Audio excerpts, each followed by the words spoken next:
السلام علیکم ورحمۃ اللہ وبرکاتہ۔ لرن اصلاح ود اصلاح امپریسو اسٹوریز میں خوش آمدید۔ نکبہ، فلسطینیوں کی اجتماعی تباہی اور چابی کی داستان۔ ناظرین، کیا آپ جانتے ہیں کہ نکبہ کسے کہتے ہیں؟ چلے ہم بتاتے ہیں آپ کو۔ 15 مئی فلسطینی تاریخ کا وہ دن ہے جو ان کے دلوں پر کبھی نہ بھرنے والے زخم کی طرح نقش ہے۔ اسے نکبہ عربی میں عظیم تباہی یا قیامت کبریٰ کہا جاتا ہے۔ ناظرین، 1948 میں اسرائیل کے قیام کے اعلان اور اس کے فوراً بعد ہونے والی جنگ نے ایک پوری قوم کو اپنی سرزمین سے بے دخل کر دیا۔ اسرائیل بننے کے وقت تقریباً 7.5 لاکھ فلسطینی اپنے گھروں، کھیتوں اور بستیوں سے نکالے گئے۔ یہ اس وقت کی فلسطینی آبادی کا قریب 80% تھے۔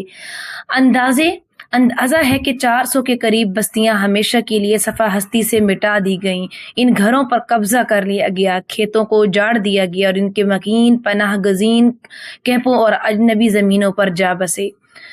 چابی یاد اور امید کا استعارہ ہے۔ چابی یاد اور امید کا استعارہ ہے۔ جب لوگ اپنے گاؤں اور گھر چھوڑنے پر مجبور ہوئے تو بہت سے خاندان اپنے ساتھ ایک نشانی لے گئے، اپنے گھروں کی چابیاں۔ یہ چابیاں اس یقین کی علامت تھی کہ جلا وطنی عارضی ہے اور ایک دن وہ واپس آئیں گے۔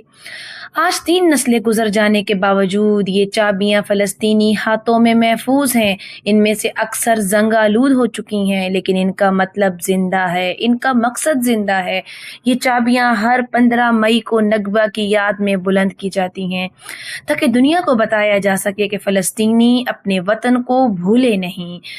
ناظرین، اجڑے ہوئے گاؤں اور بکھری زندگیاں۔ فلسطینی شاعر محمود درویش کے گاؤں البروح کی طرح سینکڑوں بستیاں مٹا دی گئیں۔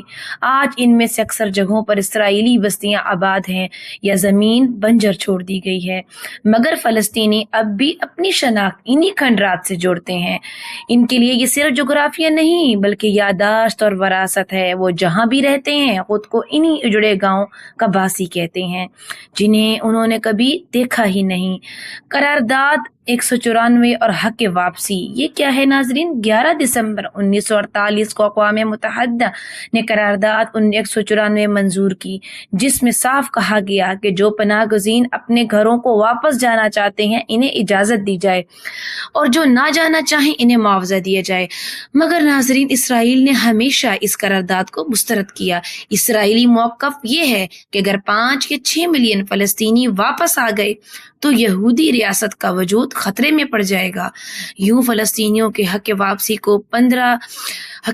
کو 75 برس گزر جانے کے باوجود تسلیم نہیں کیا گیا۔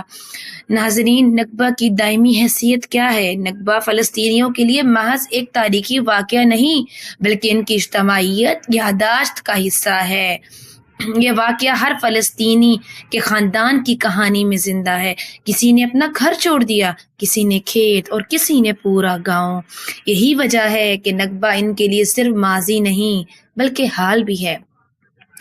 ہر پناہ گزین کیمپ، ہر احتجاج اور ہر نسل کے ہاتھوں میں تھمی ہوئی وہ پرانی چابیاں اس بات کی یاد دہانی ہے کہ ایک دن واپسی ضروری ہوگی۔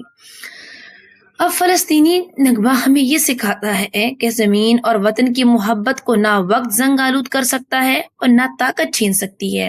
چابیاں آج بھی محفوظ ہیں اور امید آج بھی زندہ ہے۔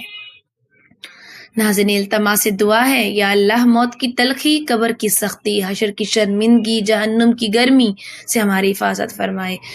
اور کیا ناظرین، آپ اپنے فلسطینی بہن بھائیوں کے لیے اپنی دعاؤں میں ان کے لیے خاص وقت نکال کے خصوصی دعائیں کریں گے؟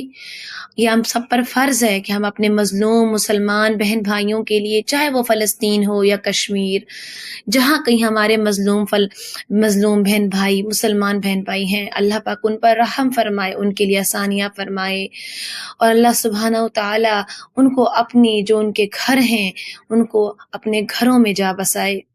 اللہ سبحانہ تعالیٰ ان کے لیے خوب آسانیاں فرمائے، ان کو ظلم و ستم سے نجات عطا فرمائے اور ظالموں کا ان کا بدترین انجام عطا فرمائے۔ اللہ سبحانہ تعالیٰ ظالموں کی رسیاں کھینچ لے اور اللہ سبحانہ تعالیٰ ظالموں کو نیست و نابود فرمائے۔ آمین یا رب العالمین۔ ناظرین، آپ سے یہ ریکویسٹ ہے کہ اس چینل کو سبسکرائب کیجئے اور ویڈیو کو شیئر کرنا نہ بھولیے۔ جزاک اللہ خیر۔ السلام علیکم ورحمۃ اللہ۔